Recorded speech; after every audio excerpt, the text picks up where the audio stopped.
नमस्कार मित्रांनो, सुस्वागतम. घरोघरी मातीच्या चुली या मालिकेच्या आजच्या भागामध्ये आता ऋषिकेशने जानकीला स्पष्ट शब्दात सांगितलेले असते की हे बघ, ती माझी पार्वती आई आहे आणि तू तिच्यावर आता संशय घ्यायचा नाही. ही सगळी काही बोलणी आता तिला आठवते. तेव्हा आता जानकी विचार करत असते की इतकं सगळं सांगून सुद्धा ऋषिकेश माझ्यावर विश्वास ठेवायला तयार नाही. तेवढ्याच जानकीच्या मोबाईलवर त्या आता जो माणूस तिचा शुभचिंतक आहे असे सांगतो, तर त्याचा फोन येतो. तेव्हा आता जानकी फोन उचलते, हॅलो असं म्हणते. तेव्हा तो माणूस जानकीला म्हणतो की काय ठरवलं तुम्ही? पुरावे तुम्हाला हवे आहेत की खोटी पार्वती तुम्हाला हवी आहे? आता जानकीला ऋषिकेशचं बोलणं आठवते की या गोष्टीला तू फसायचे नाही, कुणाला 1,00,000 रुपये देण्याची गरज नाही. आणि सुमित्रा आणि लताबाई ह्या दोघी ओवीला जेव्हा आता आजीवरून भांडणं होत असते, तर सुमित्रा म्हणत असते की हे बघ, मी तुझी आजी नाही, काही गरज नाही तुला मला आजी म्हणण्याची. कारण सुमित्राला खूप राग आलेला असतो आणि ती ओवीला जे काही बोललेली आहे ते सर्व क्षण आता जानकीला आठवतात. सगळ्याचा विचार करून सुमित्राला किती त्रास होतो हे सुद्धा जानकीच्या लक्षात येते. म्हणून जानकी आता त्या माणसाला म्हणते की हो, मला पुरावे हवे आहेत. तो माणूस म्हणतो की पैसे? तर जानकी म्हणते की हो, मी तुम्हाला पैसे देणार आहेत, 1,00,000 रुपये तुम्हाला द्यायचे हे माझ्या लक्षात आहेच. तो माणूस म्हणतो की तुम्ही स्वतः खरंच हुशार आहात हे तर मी ऐकलं होतं, परंतु आज मात्र ते अनुभवास आले. आता जानकी त्याला काही न बोलता विचारते की मला फक्त पुरावे कधी मिळणार आहे आणि ते पुरावे लवकरात लवकर मला पाहिजे. तो माणूस म्हणतो की हे बघा, एक काम करा की तुमच्या घरासमोर मागे एक मोठं झाड आहे, तेथे रस्ता आहे आणि त्या झाडाजवळ एक निळ्या रंगाची टोपली ठेवलेली असेल, त्यामध्ये 1,00,000 रुपये आणून ठेवा आणि मागे वळून बघायचं नाही. मागे वळून जर बघितले तर पुरावा नाही मिळणार. आता त्या माणसाचं बोलणं ऐकून जानकी म्हणते की 1 मिनिट थांबा, कारण तुम्ही काय म्हणालात की त्या टोपलीमध्ये पैसे ठेवायचे, पैसे ठेवून निघून जायचे. एवढी मोठी रक्कम मी ठेवणार आहे आणि पुरावे न बघता असं कसं होईल बरं? तर तो माणूस म्हणतो की पुरावे मिळणार, तुम्ही माझ्यावर विश्वास ठेवा. हे बघा, पैसे ठेवून जेव्हा तुम्ही तेथून निघतान आणि समोर जातान तर तुमच्या अंगणाच्या वेशीवर तुम्हाला सगळे काही पुरावे मिळतील. तेव्हा आता जानकी म्हणते जर पुरावे नाही मिळाले तर काय करणार? माणूस म्हणतो की हे बघ, जर तर असं म्हणायला अगदी वेळ नाही आणि तुम्हाला पुरावे मिळणार नाही असं नाही होणार, तुम्ही माझ्यावर विश्वास ठेवा. त्याच्या आत्ता तुम्ही पैसे घेऊन निघा, एकतर मला वेळ नाही असे बोलून तो फोन कट करतो. जानकी त्याला हॅलो हॅलो करत असते, परंतु फोन कट झालेला असतो. आता माणसाचं बोलणं ऐकून जानकी लगेच कपाटातून पैसे घेते आणि पैसे घेऊन ती दरवाजात येतेच. तेव्हा लगेच ऋषिकेश समोरून येतो आणि ऋषिकेश मात्र जानकीला पैसे घेऊन जाताना आता पकडतो. तो तिच्याकडे रागाने बघत असतो. जानकी मात्र आता ऋषिकेशकडे बघत असते. तर आता लताबाई नानांच्या रूम मध्ये जाते आणि नानांना म्हणत असते की मी तुमच्यासाठी प्रसाद घेऊन आले, तुम्हाला प्रसाद देऊ का? तेव्हा नाना म्हणतात की हो हो द्या. नाना आता हसून तिच्याशी बोलत असतात, परंतु आता सुमित्रा येते आणि सुमित्रा हे सर्व अगदी ऐकत असते. मात्र लताबाई आता ऐकत नसते. लताबाई म्हणते की थांबा, मी तुमच्या तोंडात भरवते माझ्या हाताने. म्हणून लताबाई आता आपल्या हाताने नानांना भरवत असते, जबरदस्ती करत असते. नाना नाही नाही करत असतात, मी माझ्या हाताने खातो असं म्हणत असतात. आणि तेवढ्यात सुमित्रा ते सर्व बघते. सुमित्राला आता राग येतो. सुमित्रा आता रागानेच मोठ्या आवाजात म्हणते हे सर्व काय सुरू आहे? आता नाना म्हणतात की अगं, हा प्रसाद त्या देत होत्या आणि तो प्रसाद दाखवतात. आता सुमित्रा रागाने म्हणते की असा प्रसाद देत होत्यात का? तर लगेच लताबाई म्हणते की अगं हो, आणि काय होतं त्याला? तुला सुद्धा देऊ का प्रसाद? घे, मी सुद्धा तुला भरवते. आता सुमित्रा रागाने म्हणते की मला नकोय, आणि एक गोष्ट लक्षात ठेव, मला तुझं काही पण नकोय. अगोदर आत्ताच्या आत्ता माझ्या खोलीतून बाहेर हो, बाहेर हो. तेव्हा आता लगेच लताबाई म्हणते की काय ग, तू माझं सगळं काही लावलंस? वय काय आपलं, आपण कसं वागावं? नवीन नवीन लग्न झालेल्या नवरीसारखं का वागतेस ग? जरी मी यांना थोडंसं भरवलं तर काय फरक पडतो? हा माझा सुद्धा नवरा आहे, तुझ्या अगोदर पासून ते माझा नवरा होते. तर सुमित्रा नानांकडे बघत असते आणि म्हणते की अहो, तुम्ही काहीतरी बोला, का असे शांत बसलात? तेव्हा आता नाना म्हणतात की सुमित्रा, तू शांत हो, उगाच असा राग डोक्यामध्ये घालून घेऊन बसू नकोस. आता सुमित्राला राग येतो. सुमित्रा म्हणते की अहो, मी तुम्हाला काय सांगते, हिला बोलायला सांगते आणि तुम्ही मलाच अगदी आणखीन शहाणपणे शिकवतात. म्हणजे नक्की आता माझेच ग्रह फिरलेले आहेत. तर काही तुम्हाला करायचं आहे ते तुम्ही करू शकतात. घास भरवा एकमेकांना, प्रसाद भरवा, खाणे घ्या. आणि सुमित्रा आता डोक्याला हात लावून वैतागून तेथे बाहेर निघून जाते. नाना म्हणतात की सुमित्रा सुमित्रा ऐकून घे प्लीज. परंतु सुमित्रा काही न ऐकता तेथून निघून जाते. नाना हे दरवाजात येऊन उभे राहतात, वैतागून जातात. तर लताबाई त्यांच्या मागे अहो अहो करत येते आणि म्हणते की बापरे, काय हो, कसं तुम्ही इतकं सगळं सहन करतात असे मुद्दाम म्हणत असते. आता नाना बेडवर येऊन बसतात आणि म्हणतात की हे बघा ती तशी नाही. तेव्हा आता लताबाई सुद्धा बेडवरच त्यांच्या शेजारी येऊन बसते. नाना लगेच आता रागाने तडकन उठतात आणि खुर्चीवर बसतात. आता लताबाई ओरडते की हे बघा तसं काहीही सांगू नका.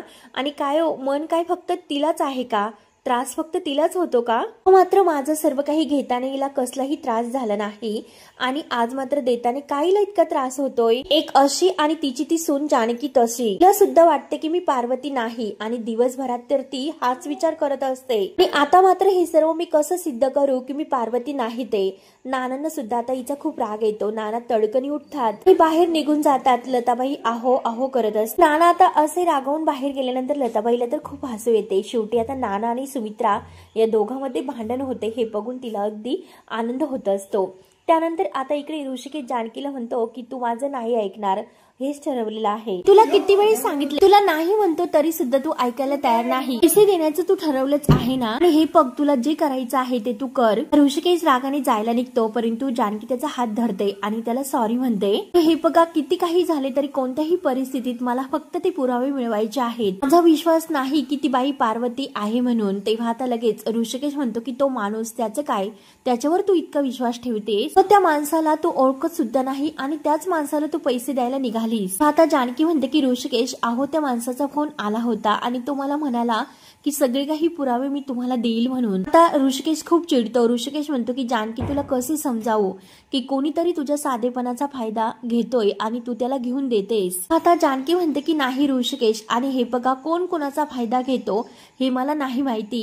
हे जे काही सुरू आहे तर त्या सगळ्यामुळे माझ्या घराचं नुकसान होतं हे मला माहिती आहे. ते नुकसान मला व्हायला नको, त्यामुळे जो काही तो माणूस म्हणतो तर ते करायला तयार आहे कारण मला ते पुरावे घ्यायचे आहेत. आणि एक काम करा, तुम्ही सुद्धा माझ्या सोबत चला. जेव्हा तुम्ही माझ्या सोबत येताल तेव्हा तुम्हाला कळेल की तो माणूस पुरावा देतो की नाही म्हणून. आता ऋषिकेश जानकीचं हे सगळं बोलणं ऐकून जानकीला म्हणतो की जर त्याने पुरावे नाही दिले तर मग काय करायचे. आता शांतपणे तो जानकीला म्हणतो की जानकी अगं सांग ना, खरंच या सगळ्याची गरज आहे का? आता जानकी म्हणते की अहो गरज कशी नाही, कारण घरामध्ये काय परिस्थिती आहे हे तुम्ही तर बघताच. बाई या घरात आल्यापासून सुमित्रा आई सुद्धा माझ्याशी नाही बोलत, त्याकडे त्या बघत सुद्धा नाही आणि आईंनी मला आई म्हणून हाक मारायची नाही सुद्धा बजावलेलं आहे आणि माझ्या हातचं अन्न पाणी सुद्धा त्यांनी सोडलेलं आहे. ओवीला सुद्धा त्यांनी अगदी त्यांच्यापासून दूर केले. मला हे सुद्धा मान्य आहे की माझी चूक झाली, त्या बाईला मी घरात घेऊन आले, परंतु ती बाई सुद्धा आता त्या सगळ्याचा गैरफायदा घेते. ती घरात आल्या आल्या सगळ्या गोष्टींचा तिला ताबा हवा आहे असं म्हणते. तेव्हा आता ऋषिकेशला हे सर्व काही आता बोलल्यानंतर राग येतो. तो लगेच आता जानकीला म्हणतो की जानकी तू माझ्या आईबद्दल वाईट बोलते हे मात्र तू विसरू नकोस. आता जानकीला खूप मोठा धक्का बसतो. जानकीच्या डोळ्यात पाणी येते. जानकी आता ऋषिकेशला म्हणते की ऋषिकेश तुमच्या आईबद्दल म्हणजे आता तर ती तुमची आई आहे हे तुम्ही ठरवूनच टाकले. तर आता ऋषिकेश म्हणतो की ती माझी आई नाही याचाही कुठलाही पुरावा तुझ्याकडे नाही जानकी, आणि हेच तुला सिद्ध करायचं आहे ना. चल ठीक आहे, मी सुद्धा आता तुझ्या सोबत येतो आणि बघूयात तो माणूस तुला काय पुरावा देतो म्हणून. आता जानकी म्हणते की हो चला ना तुम्ही माझ्या सोबत. आणि जानकी आणि ऋषिकेश आता दोघेही बाहेर येतात. पैसे आता जानकीच्या हातातच असतात आणि तो माणूस आता कुठे आहे हे ते शोधत असतात. आणि जानकीला त्याने ज्या ठिकाणी पैसे ठेवायचे सांगितलेले आहेत ते येते, परंतु आता ऋषिकेश म्हणतो की जानकी अगं इथे कोणीच दिसत नाही. तेव्हा आता जानकी म्हणते की अहो त्या माणसाने मला फोनवर असे सांगितले की अंगणामध्ये तो एका झाडाशेजारी एक निळ्या रंगाची टोपली ठेवणार आहे. मात्र आता जानकीला समोरच ती टोपली दिसते. जानकी त्या टोपलीजवळ येते. ऋषिकेशला म्हणते की मी यामध्ये पैसे ठेवते. आता ऋषिकेश जानकीला सांगत असतो की हे बघ जानकी तू असे करू नकोस, आणि जर तो माणूस पैसे घेऊन पळून गेला तर जानकी तू हे सर्व काय बोलते, असं काही होत नसतं. मला माहिती आहे की हा सगळा ट्रॅप आहे, तर जानकी तुला कोणीतरी मुद्दाम फसवण्याचा प्रयत्न करतोय आणि तू त्यात फसू नकोस. आता जानकी म्हणते की ऋषिकेश अहो मला तुमची काळजी कळते, परंतु आता हा चान्स आपण घ्यायला हवा. त्या आता लताबाई बद्दल आपल्याला जो काही पुरावा मिळेल तो तर मला मिळवायला हवा. आता ऋषिकेश म्हणतो की तू इतके प्रयत्न करून सुद्धा, इतके पैसे देऊन सुद्धा जर तुला पुरावा नाही मिळाला तर तू काय करणार आहेस. जानकी ऐकायला तयारच नसते. जानकी म्हणते की ऋषिकेश हे बघा मला असं वाटतं की नक्की आपल्याला पुरावे मिळतील म्हणून. ती ऋषिकेशला म्हणते की हे बघा ऋषिकेश जर आपण येथे वाट बघत बसलो तर तो माणूस येथे नाही येणार. होय चला आता आपण निघूयात आणि लांबून आता त्याच्यावर पाया ठेवूयात. असे कोणी घेऊन जाणार नाही म्हणून जानकी जानकी आता त्या टोपलीमध्ये 1 लाख रुपये ठेवून देते आणि आता ती जबरदस्तीने ऋषिकेशला म्हणते की चला आणि ऋषिकेशच्या हाताला धरते आणि दोघे आता घरासमोर येतच असतात। मात्र आता तो माणूस येतो आणि गुपचूप त्या टोपलीतून पैसे घेऊन निघणार तोच ऋषिकेश जेव्हा मागे वळून बघतो तेव्हा आता ऋषिकेशचे लक्ष गेल्यानंतर ऋषिकेश धावतच आता पळत सुटतो। त्या माणसाला ओरडतो की ए थांब थांब। तेव्हा आता जानकी सुद्धा ऋषिकेशच्या मागे धावत येते, परंतु ऋषिकेश काही न ऐकता लगेच आता त्या माणसामागे धावत असतो। परंतु समोरून एक बाईक येते आणि ऋषिकेश त्याला आता अगदी म्हणजे आडवा होऊन ती बाईकवाला खाली पडतो। ऋषिकेशचा अपघात होण्यापासून वाचतो आणि ऋषिकेश आता त्या बाईकवाल्याला म्हणतो की ठीक आहे ना तू आता ती बाईक तिथून निघून जाते, परंतु ऋषिकेश पुन्हा त्या गुंडामागे धावायला निघतो, परंतु आता तो अगदी तिथून निघून गेलेला असतो। तो गुंड परत त्या झाडापाशी येतो आणि लगेच जानकीला फोन लावतो। जानकीला म्हणतो की तुला शेवटी मी सांगितलं होतं की तू कुणाला सांगू नकोस, खाल्लीस ना माती आणि तू तुझ्या नवऱ्याला ऋषिकेशला सांगितलेस ना, आता तुला पुरावे नाही मिळणार। जर तुला पुरावे हवे असतील तर तू आणखीन 1 लाख रुपये तयार ठेव, जर परत तू असं केलंस तर पैसे वाढत जातील आणि तुला पुरावे नाही मिळणार। तेव्हा तो माणूस रागानेच आता जानकीला हे सर्व बोलतो, परंतु जानकी त्याला म्हणते की असं कसं करू शकतात तुम्ही। तर तो माणूस म्हणतो की लक्षात ठेव हे सगळं काही मी तुला जे काही बोललो ते। तेव्हा आता जानकी त्याला हॅलो हॅलो करत असते, परंतु त्याने फोन कट केलेला असतो। तेव्हा मात्र आता तो माणूस तिथून निघून जातो। तेव्हा ऋषिकेश घरी येतो। ऋषिकेश जानकीला म्हणतो की काय ग जानकी, मिळालेस का तुला पुरावे? तुला सांगत होतो की कोणीतरी तुला फसवते, परंतु तुला तर ऐकून घ्यायचंच नसतं। आता ऋषिकेश भयंकर चिडलेला असतो। तेव्हा आता जानकी म्हणते की ऋषिकेश हे बघा प्लीज ऐकून घ्या, फक्त इतकंच वाटत होतं की ती बाई लता आहे म्हणून। तेव्हा आता ऋषिकेश इतका जानकीवर धावून गेलेला असतो आणि अगदी मोठ्याने ओरडतो की बास झाले जानकी, तुला किती वेळी सांगितले की ती माझी पार्वती आई आहे आणि तिने अनेक त्याच्यासाठी पुरावे सुद्धा दिलेले आहेत आणि ते सिद्ध करून सुद्धा तिने दाखवले, तरी सुद्धा तू तिच्यावर विश्वास ठेवत नाही। ज्या माणसाला पुरावे तुला द्यायचे होते तर त्याने केव्हाच दिले असते, परंतु त्या माणसाला तुला फसवायचे होते। शेवटी तू त्यामध्ये फसलीस कारण तुला माझं काही ऐकून घ्यायचं नाही, असे बोलून आता ऋषिकेश रागाने आत जातो। आता जानकी ऋषिकेश म्हणत आत येत असते, परंतु तेवढ्याच समोरून लताबाई येते आणि लताबाई आता जानकीला म्हणते की काय ग इतक्या रात्रीची तू कुठे गेली होती? तेव्हा जानकी तिला काही न बोलता आत जायला निघते, परंतु आता ती लताबाई जानकीचा लगेच हात धरून तिला हिसकावते। ते म्हणजे नक्की तू कुठे गेली होती ते मला सांग। एक गोष्ट लक्षात ठेव, तिने सांग झाल्यानंतर पावलं ही अगदी आतच असली पाहिजे, की माझ्या सुनेने इतक्या रात्री घराच्या बाहेर असणं हे मला मान्य नाही। काय तुमच्या डोक्यामध्ये हे सर्व येतेस ना, ऐकतेस ना तू सर्व सुनबाई? तेव्हा जानकी म्हणते की कोण सुनबाई? आपली सून आणि कुणाची सून? गोष्ट लक्षात ठेवा की मी तुमची कोणी नाही म्हणून। आता लताबाई हसून म्हणते की अगं असं कसं बोलतेस तू, माझ्या ऋषिकेशची बायको आहे तू, म्हणजे माझी सून, मी तुझी सासू हे मात्र जे काही आहे तर ते डोक्यामध्ये अगदी फिट करून घे। आता जानकी म्हणते की ऋषिकेशची बायको तर आहे मी, परंतु तुमची सून नाही आणि तुम्ही ऋषिकेशच्या आई नाही आहात आणि तुम्ही पार्वती सुद्धा नाही, मात्र तुम्ही तुमच्या डोक्यामध्ये फिट करा।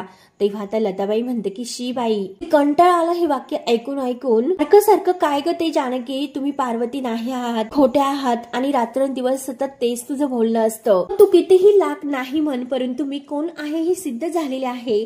तेव्हा आता जानकी म्हणते तुम्ही पार्वती आई नाहीत हे सिद्ध होण्याचं बाकी आहे, लताबाई आहात हे सिद्ध होण्याचं बाकी आहे, तुम्ही 1 नंबरच्या खोटारड्या आहात हे सिद्ध होण्याचं बाकी आहे। हे जे काही आहे ना ते सगळं काही सिद्ध मी करणार आहे।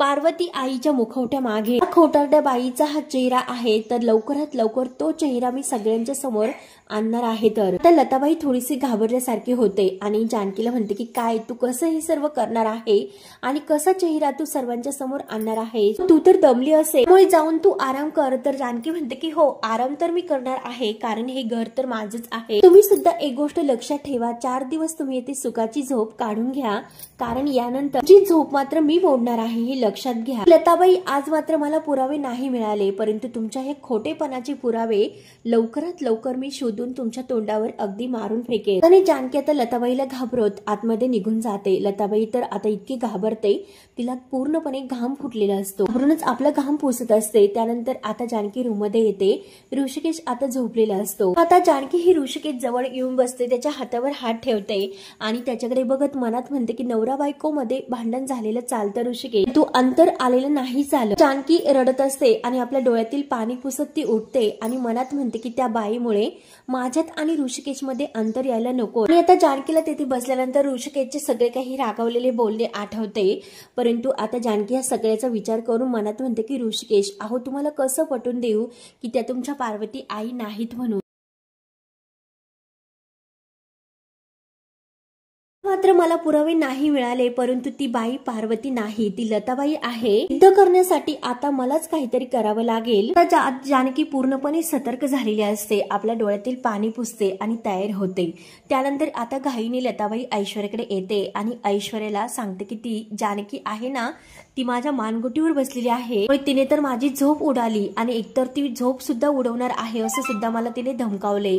त्यामुळे आता ही जी नाटकं आहेत ना ती बाद झाली. मला जो काही आता पडदा पडण्याच्या अगोदर मी यातून एक्झिट झालेले बरे. आता सारंग म्हणतो की अहो लताबाई काय बोलतात तुम्ही, काय असं सारखं सारखं मी जाते असं एक्झिट होण्यासारखं का बोलतात. हो जरा थांबा. आणि कुठे चाललात तुम्ही, कशासाठी चाललात बरं. हे बघा एवढं अजून काही घडलेले नाही. तेव्हा आता लताबाई म्हणते की अहो घडलं नाही, परंतु घडणार आहे लवकरच. जानकी मात्र मी लताबाई असल्याचे पुरावे घेऊन येणार आहे.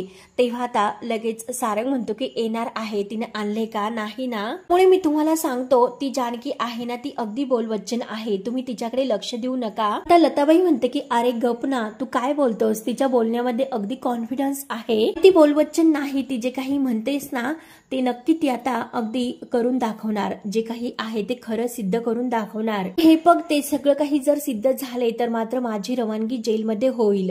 लताबाई आता पूर्णपणे घाबरून जाते आणि खूप रडत ती आता सारंगला आणि ऐश्वर्याला हे सर्व म्हणत असते. हे बघा या वयामध्ये मला खडी नाही फोडायची. हे बघा सिरियल मध्ये जे काही करतात ना तर तसं तुम्ही काहीतरी करा, मी मात्र चालले इथून. तेव्हा आता लगेच ऐश्वर्या लताबाई समोर पैसे ठेवते, जे 1 लाख रुपये ऐश्वर्याने अगदी जानकीकडून काढलेले असतात खोटं वागून. तर ते लगेच आता लताबाईच्या समोर धरते. लताबाई बघूनच असते तर ऐश्वर्या लताबाईला म्हणत असते की हे बघा तसेही पैसे मोजण्याची काही गरज तर नाही, तरी सुद्धा तुम्हाला वाटले तर नक्की तुम्ही हे पैसे मोजून घ्या. पूर्ण 1 लाख रुपये आहे, घ्या मोजून घ्या.